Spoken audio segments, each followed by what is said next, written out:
شہر کا ماحول ایک سا تھا کہ ایک آدمی نے ایک باغ کے جھاڑ جھنکار سے کھجوریں چنی۔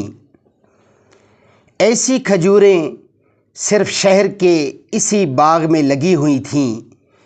لیکن لوگوں کو اس کھجور سے کوئی رغبت نہ تھی،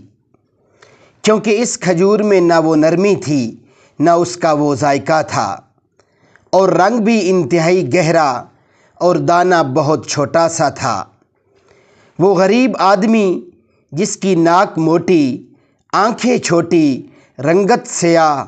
چلتا تو ٹانگیں اٹک اٹک جاتیں، بولتا تو زبان میں لکنت، غربت سی غربت کے نسلی غلام رہا تھا، کھجوریں جھولی میں ڈالے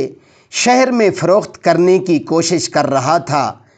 اس باغ کا یہ آخری پھل تھا جو اس آدمی کی جھولی میں تھا، لیکن شہر میں کوئی ان کھجوروں کا طلبگار نہ تھا، یہاں تک کہ ایک فرد نے تو یوں آواز لگائی، اے بلال رضی اللہ عنہ، یہ کھجور تو تجھ جیسی ہے، کالی اور خشک ہے۔ دل کا آبگینہ ٹھیس کھا گیا، آنکھوں سے آنسو روا۔ بلال حبشی رضی اللہ عنہ کھجوریں سمیٹ کر بیٹھ رہے کہ ایسے میں وہاں سے اس عظیم ہستی کا گزر ہوا جو ٹوٹے دلوں کا سہارا ہے، جس نے مسکینوں کو عزت بخشی، وہ رحمت عالم صلی اللہ علیہ وسلم کہ جس کا نام ہی غمزدہ دلوں کی تسکین ہے۔ جی ہاں، وہی حضرت محمد صلی اللہ علیہ وآلہ وسلم۔ آپ صلی اللہ علیہ وسلم نے حضرت بلال رضی اللہ عنہ سے سب ماجرا پوچھا، اور جب آپ صلی اللہ علیہ وسلم کو بات پتہ لگی تو آپ صلی اللہ علیہ وسلم خلقت سے کچھ یوں گویا ہوئے، لوگو، یہ کھجور عجوہ ہے، یہ دل کے مرض کے لیے شفا ہے، یہ فالج کے لیے شفا ہے، یہ 70 امراض کے لیے شفا ہے، اور لوگو، یہ کھجوروں کی سردار ہے۔ اور پھر یہاں تک ہی بس نہیں کیا، مزید فرمایا، جو اسے کھا لے اسے جادو سے امان ہے۔ اور پھر لمحہ بھر میں منظر بدل گیا۔ وہ بلال رضی اللہ عنہ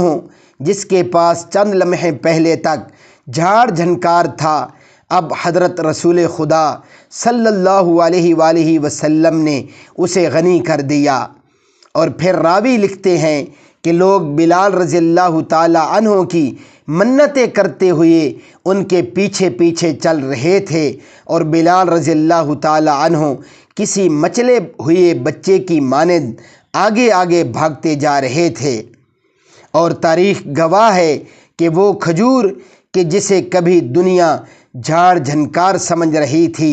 حضرت بلال رضی اللہ تعالی عنہ کی جھولی میں آ کر اور حضرت مصطفیٰ کریم صلی اللہ علیہ وآلہ وسلم کی